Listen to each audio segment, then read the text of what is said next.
안녕하세요. 정보가 세상을 바꾼다 인포뱅크입니다. 이번에 전해드릴 내용은 BBC 유럽의 경고, 중국의 대유럽 투자 함부로 받지 마입니다. 여러분의 구독, 좋아요 한 번씩 눌러주시고 이야기를 시작을 해보도록 하겠습니다. 유럽이 중국을 경계하기 시작을 했습니다. 이전에 중국의 자본을 이용해서 유럽의 경제를 살리려고 했던 것과는 지금 사뭇 다른 배경이죠. BBC에서는 중국의 유럽 투자에 대해서 경계하는 기사를 썼습니다. 이들이 무슨 말을 했는지 한번 알아보도록 하겠습니다. 그래서 이번에 말할 내용 BBC 유럽의 경고, 중국의 대유럽 투자 함부로 받지 마입니다. 러시아의 우크라이나 침공 이후 유럽은 러시아를 바라보는 모습이 변하고 있죠. 러시아의 천연가스로 탄소 중립까지 이루려고 했던 독일까지 나서서 러시아 천연가스와 석유의 수입을 점진적으로 줄이기로 결정을 했고, 메르켈 총리에 대한 재평가도 다시 이루어지고 있습니다. 이러한 가운데 러시아의 가장 우호군인 중국에 대해서 다른 시각으로 봐야 한다는 소식까지 들리고 있는 상황이죠. 왜냐하면 중국이 1대1로를 통해서 전 세계를 부양하고 있는 것처럼 보이지만 일부 국가에서는 채무 함정에 빠질 수 있기 때문이죠. 여기서 BBC도 중국의 대유럽 투자에 대해서 조근조근 따져봐야 한다는 취지의 글이 올라왔습니다. BBC가 보는 중국을 견제하는 이유에 대해서 한번 자세히 알아보도록 하겠습니다. BBC가 보는 중국 견제하는 가장 큰 이유, 그 이유는 중국은 믿을 수 없는 투자국이라는 사실이죠. 중국은 자신들은 믿을 수 있는 투자자라고 주장을 하고 있습니다. 그러나 일부 투자에서는 노동자 착취 그리고 환경 파괴 의혹까지 받고 있는 것이 사실이죠. 노동자 착취의 징후가 발생한 것은 중국이 1대1로 사업으로 지분 일부분, 거의 3분의 2 이상을 받은 그리우스 피레우스 항입니다. 유럽에서의 영향력을 확보하기 위해 교두보로 그리스를 택했고, 그리스 피레우스 항의 지분 3분의 2 이상인 67%를 확보하고 있으며 2008년 글로벌 위기 당시 피레우스 항 35년의 운영 권리도 확보를 한 상황이죠. 사실상 중국 소유의 항만이 된 사실입니다. 이곳에서 작년 노동사 사고가 있었습니다. 45세 다그클리스가 크레인 사고로 사망한 것이죠. 마르코스 베크리스 부두 노동조합 위원장은 노동 강도가 올라가고 안전재택에 충분히 마련되지 않는 상황이 그를 죽음으로 내몰았다라고 지금 토로를 하고 있는데요. 다그클리스 사건 이후 노조는 항만 인원 감축을 반대하면서 파업에 들어갔어요. 이 항만 인원 감축이라는 내용을 우리가 좀 봐야 되는데, 어떤 곳에 사람이 충분하게 필요해요. 특히 항만과 같은 경우는 충분한 인력이 필요한 상황이죠. 그런데 항만의 인원이 줄어들게 된다? 이득은 극대화가 되고 이 인원들은 피로에 쌓이게 돼요. 그래서 실수를 할 수밖에 없습니다.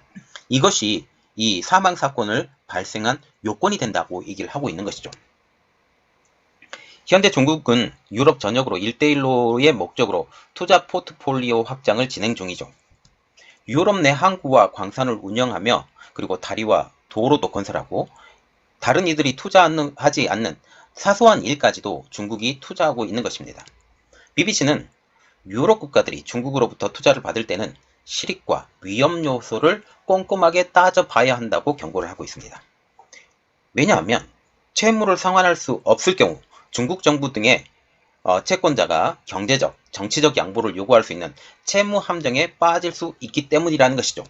여기에 임금, 노동조건, 인력 규모 면에서 노동자들이 중국 기업에게 착취당한다라는 주장도 제기되고 있습니다.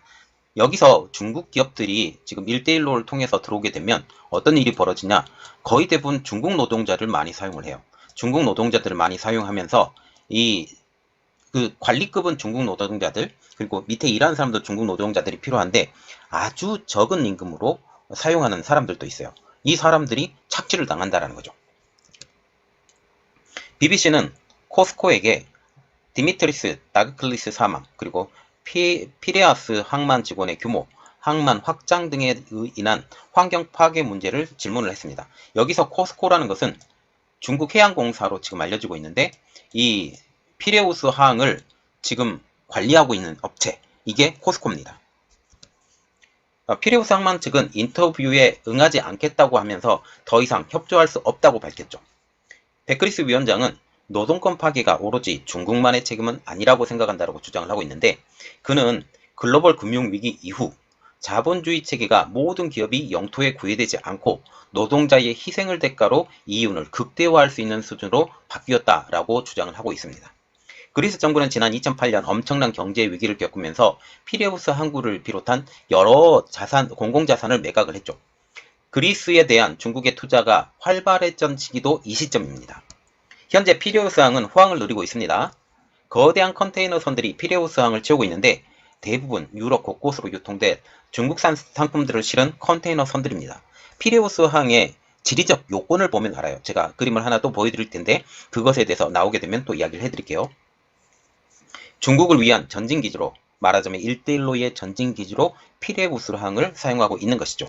물론 피레우스 부두의 호황은 그리스 주민들에게 새로운 일자리를 주었고 그로 인해 그리스 재정에 도움이 된 것은 사실입니다. 그러나 이곳의 운영권의 67%를 가지고 갔던 이 회사가 있고, 물론 여기에 따르는 세금까지 생각을 한다면 국가적인 이득은 상당해요. 많은 컨테이너선들이 중국에서 기항하는 것이 지금 그리스의 피레우스 항이기 때문이죠.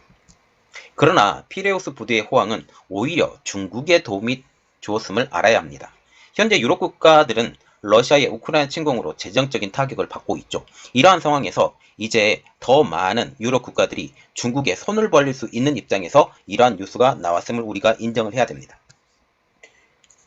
이러한 상황에서 다시 중국은 그리스를 포함한 유럽 국가들에게 다시 투자를 제의할 것으로 보이고 있는데요. 이러한 이유로 중국의 1대1로 모델을 통한 투자에 대해 더욱더 면밀히 분석하고 재평가해야 된다는 시기가 온 것으로 지금 BBC는 이야기를 하고 있습니다. 중국은 지난 2월 동맹국인 러시아와 함께 새로운 세계 질서를 선언을 했죠. 중국은 지난 동계올림픽 개막일에 러시아와 무제한 파트너십을 선언을 했고 서방에 대항하기 위한 더 많은 협력까지 약속을 한 상황. 그러다 보니 푸틴 대통령의 우크라이나 침공에 대해서도 중국은 여전히 침묵을 하고 있죠. 러시아의 우크라이나 침공으로 유럽의 경제는 점점 더 허약해져 가고 있습니다. 이러한 상황에서 최근 피레우스 항만의 확장 공사가 하고 있죠. 다른 데는 지금 경제가 허덕이고 있는데 지금 그리스만 지금 상황이 좋아져가는 상황을 볼 수 있다는 사실이죠. 이로 인해 환경 파괴가 일어나자 현지 주민들은 피레우스 항만을 운영하는 중국 코스트코를 상대로 지금 법적 대응에 들어갔습니다. 무분별한 해저 준설, 왜냐하면 땅을 파서 이 항만 시설을 만들어야 되기 때문에 무분별하게 해저 준설을 한다. 이것에 따른 독성 오염, 그리고 바다와 육지의 교역량 증가에 대한 의문을 제기한 것이죠. 정말 그렇게 많이 교역량이 늘어날 것이냐라고 의문을 제기한 것이죠. 주민들은 항만 확장은 피레우스 주민들에게 득이 되는 것이 아니라고 주장을 하면서 오히려 이곳에 살고 있으며 이곳 항만을 운영하는 중국에 도움을 주고 있다고 주장을 하고 있습니다. 지금 피레우스 항과 같은 경우는 중국의 중간 기착지로의 역할밖에 하지 않는 것으로 예견이 되고 있는 상황이죠. 2008년 금융위기 당시 EU 집행위원회, 유럽 중앙은행, IMF는 지금 그리스의 급증하는 부채를 막기 위해서 피레우스 항구를 매각해야 한다고 주장을 했습니다. 그 기회를 중국이 잡아 인수를 했고 현재 피레우스는 유럽 1, 2위 규모의 항구로 성장하게 되었죠. 중국 신화망에서도 2017년 피레우스 항이 이렇게 번영한 적이 없었다라는 기사도 게재를 했습니다. 이 기사에서는 세계 역사상 가장 오랜 역사를 자랑하는 항구 중 하나인 피레우스 항은 고대 그리스 시대에 중요한 역할을 발휘했다고 기술을 했는데, 그러면서 우리의 도움으로 피레우스 항이 지금 이렇게나 성장했다. 유럽 내에서 1, 2위를 다툴 정도로 성장했다라고 자화자찬한다라는 거죠. 지금 현재 또한 이 물동량을 늘리기 위해서 이 항만을 늘리면서 피레우스가 유럽에서 최고의 항구로 다시 거듭나는 상황이 될 수 있다는 사실이죠. 자, 지금 보시면 1대1로입니다. 그림 나와 있고요. 여기 보시면 이 그리스 아테네 바로 옆에 있는 항구가 피레우스 항입니다. 중국 국영기업이 가지고 있고 코스코가 4,800억 원의 피레우스항 67% 인수, 그리고 우선 투자자 지정을 되면서 지금 사실상 이 피레우스 항의 독점적 지배권을 가지고 있는, 그리고 여기에 운용하는 사람들까지 자기들 마음대로 운용할 수 있는 권리를 갖게 된 것이죠. 현재 유럽 내에서 중국은 수십억 달러를 투자한 나라가 그리스뿐만은 아닙니다. 그 대표적인 나라가 또 하나가 있는데 그것은 세르비아. 세르비아 보르의 구리 광산에 수년간 돈을 쏟아부었습니다. 그 과정에서 구리 채굴로 인한 인근 호수와 저수지의 물이 붉게 변했다는 것이죠. 자, 이게 보시면 붉게 변한 호수를 바라보게 되는 겁니다. 거의 붉게 변했죠. 예, 완전히 붉게 변한 것입니다. 이건 확인해 주시면 되겠고요. 이곳은 보루와 같은 경우는 작은 중국이라 불릴 정도로 중국 사람들이 많다고 얘기를 하고 있어요. 노동자들은 중국어로 일을 지시를 하고 있고 곳곳에 붉은 깃발이 휘날리며 사찰을 연상케 하는 행정사무소가 있기 때문이죠. 그래서 하나의 소중국이 된 것이 이 보루 지방이라는 것입니다. 1대1로의 특징인 자국민들을 데리고 와서 이곳에서 일하고 있기 때문이죠. 세르비아에는 중국이 유럽에 새긴 흔적이 남아 있는데요. 그 가장 큰 이유는 세르비아는 EU 수준의 노동권이 보장되지 않기 때문이죠. 베오그라드 북쪽에 있는 쥐레나신에서 35세의 베트남 남성인 둥은 이로 인해서 문제를 호소를 했는데요. 그는 중국 기업들이 자신들을 가혹하게 다룬다라고 호소를 했습니다. 그는 세르비아의 링롱 타이어 공장 건설 현장에서 일하는데 그곳에서 1200파운드 받는다고 말을 하고 있습니다. 여기서 일하는 중국인보다 임금을 더 적게 받는다라는 것이죠. 여기에 400여 명의 베트남 근로자들이 같이 일하는데 마치 노예처럼 취급한다고 했습니다. 노동인권단체에 따르면 열악한 환경뿐만 아니라 계약서에서도 문제가 드러난다고 전하고 있죠. 지금 이것이 링롱타이의 건설 현장으로 지금 알려지고 있는데 이곳에서 일하는 상위에 있는 사람들은 거의 중국 사람, 중국 사람들 다 데려다가 여기서 일을 하는 거예요.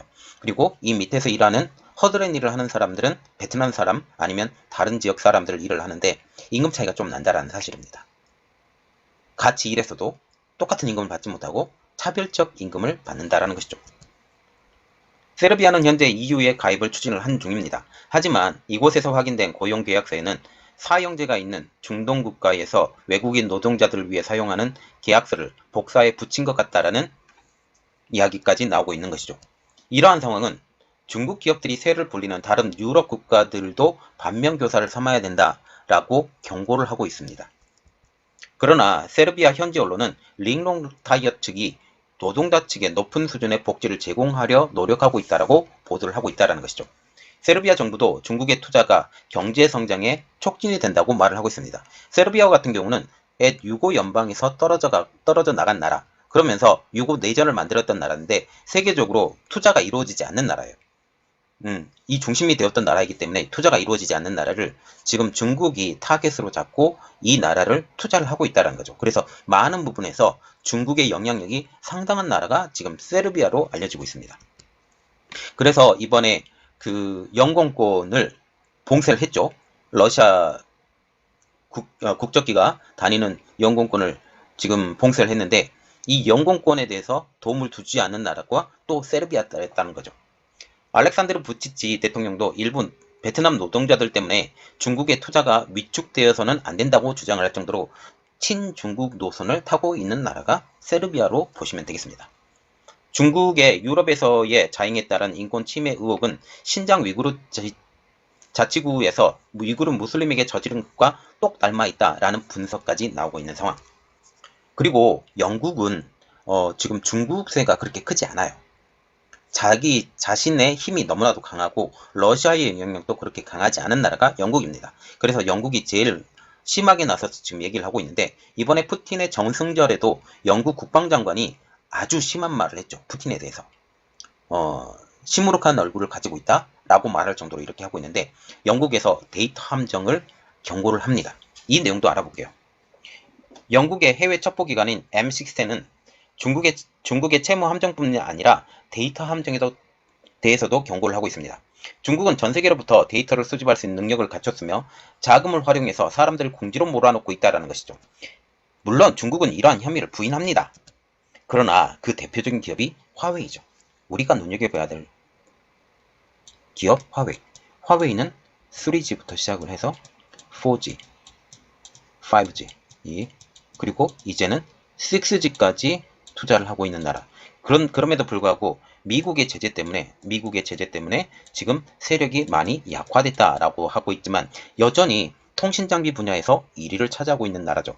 그래서 지금 이 통신장비를 통해서 데이터를 수집할 수 있는 능력을 갖췄다라는 평가까지 가고 있습니다. 이것이 지금 화웨이 자체가 중국의 국영기업이 아니냐라는 말까지 나올 정도로 중국의 친중국 노선을 타고 있다라는 것이죠. 중국의 거대 통신 업체인 화웨이는 영국의 5G 인프라에서 금지가 됐습니다. 이미 깔려있는 4G까지도 다 걷어낸다라는 말까지 나오고 있죠. 이 기업은 자사의 보안 관행에 대해 영국 규제 당국의 조사를 받고 있는 상황이죠. 또한 화웨이 측은 부인하고 있지만 중국 정부와의 연관성에 대한 조사도 진행 중입니다. 미국 역시 화웨이에 대한 제재를 가하고 있는데요. 세르비아에서의 화웨이 역할은 대단합니다. 베오그라드 거리에 설치된 8천여 개의 보안 카메라 중 일부가 화웨이 제품이기 때문이죠. 화웨이의 기술이 들어간 그 것들이 이 CCTV에 들어가 있다는 거죠. 그리고 연결된 통신 장비도 화웨이 것이고요. 인권단체들은 화웨이의 생체 인식 기술이 이 카메라에 사용되는 것을 우려했지만 세르비아 정부는 적어도 근시일 내는 얼굴 인식 기능 도입 계획이 없다라고 밝히고 있는데 실질적으로 지금 세르비아가 엄청나게 사람을 억압하고 있는 것으로 알려지고 있어요. 그래서 충분히 사용할 수 있다라는 게 지금 모든 전문가들의 예상이죠. 중국에서는 이미 태낭을 이용한 통제가 실시되고 있습니다. 그리고 또한 우리가 눈여겨봐야 될 나라는 몬테네그로입니다. 몬테네그로 역시 지금 구 유고 연방에서 분리된 나라인데 여기 보시면 세르비아가 여기 있고요. 그리고 코소보, 알바니아, 마케도니아, 그리고 보스니아, 크로아티아 여기까지가 구 유고 연방이에요. 크로아티아, 보스니아, 세르비아, 몬테네그로, 코소보, 마케도니아, 알바니아입니다. 그래서 지금 유고 연방 중에 하나인 몬테네그로가 위기에 빠졌다라는 내용입니다. 특히 항만에 대해서 위기가 빠졌다라는 내용인데요. 그 내용을 한번 알아보도록 하겠습니다. 옛 유고 연방의 일부였던 세르비아와 마찬가지로 몬테네그로도 중국의 채무 함정에 빠질 것으로 보고 있습니다. 그것은 바로 몬테네그로 고속도로 프로젝트. 몬테네그로도 세르비아와 마찬가지로 EU의 규제권 밖에 있습니다. 이 고속도로는 남쪽의 아드리아해 바르항과 북쪽의 세르비아의 국경을 연결하려고 하고 있죠. 하지만 잇따른 타당성 조사에서 너무 이 도로를 만드는데 복잡하고 비용이 많이 든다라는 평가를 받았습니다. 그런데 중국이 이 인프라 사업에 10억 달러를 들고 사업에 참여했죠. 문제는 이 돈이 몬테네그로에 대한 투자가 아니라 선물도 아니고 갚아야 될 대출금이라는 사실이죠. 공사가 시작된 지 6년이 지난 지금 약 41km만이 건설이 됐습니다. 다리를 건너고 산을 깎아서 터널을 잠시 지나다 보면 어느덧 도로의 끝이 나오는 상황. 소요된 자본을 고려하면 세계에서 가장 비싼 고속도로라 할 만하죠. 이 프로젝트는 부패와 리베이트 후옥에 휘말리면서 계획보다 2년 정도 지체되고 있는 상황입니다. 그러다 보니 완공이 언제 될 수 있을지도 의문이 된다는 사실이죠. 당시 중국과 맺은 계약에 따르면 몬테네그로가 대출금 분할 상환을 제대로 이행하지 않으면 중국은 어떠한 손해배상도 요구할 수 있다는 독소조항이 이 계획서에 들어있습니다. 공사가 시작된 지 6년이 지난 지금 41km만 했기 때문에 지금 몬테네그로가 부담이 되는 것이죠.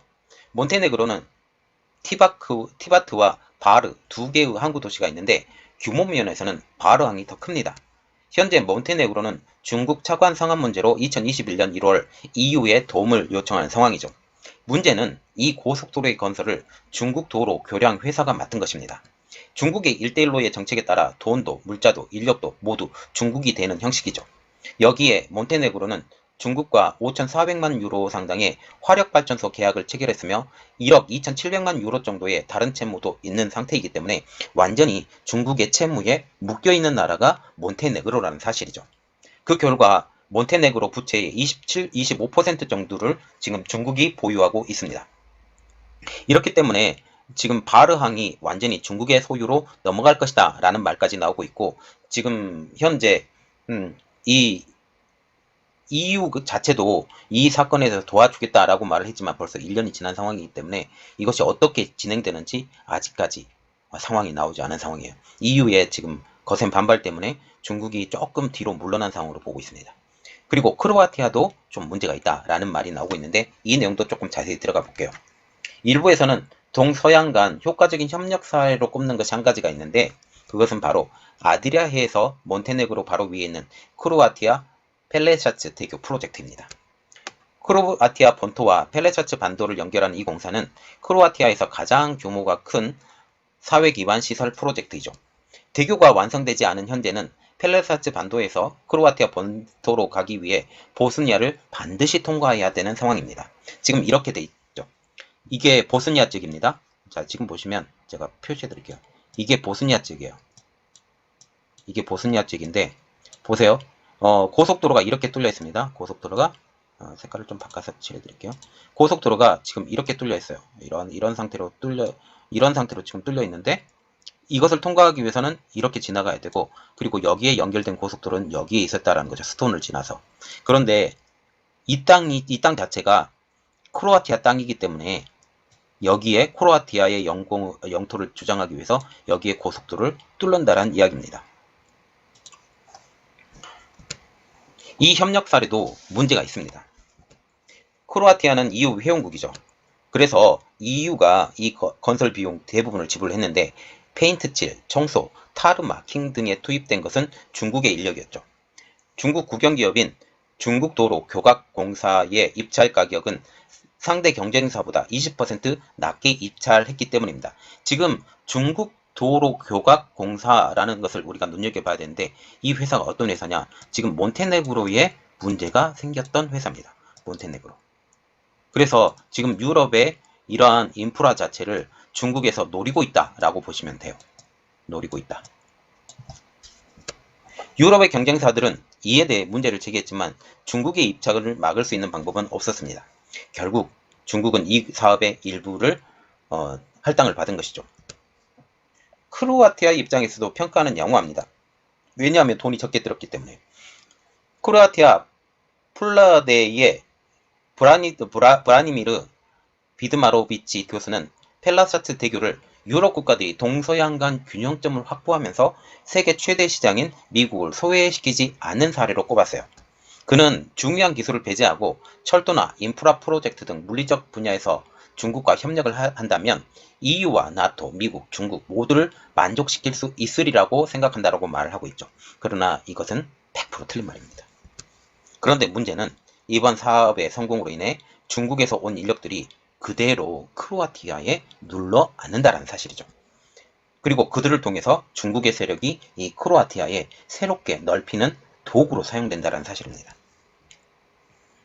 그래서 지금 우리가 봐야 될 것은 위기의 EU, 그리고 강하게 압박하는 미국입니다. 트럼프 행정부에 이어 중국과 무역전쟁을 벌이고 있는 바이든 행정부는 많은 분야에서 중국에 대한 단호한 입장을 고수하고 있죠.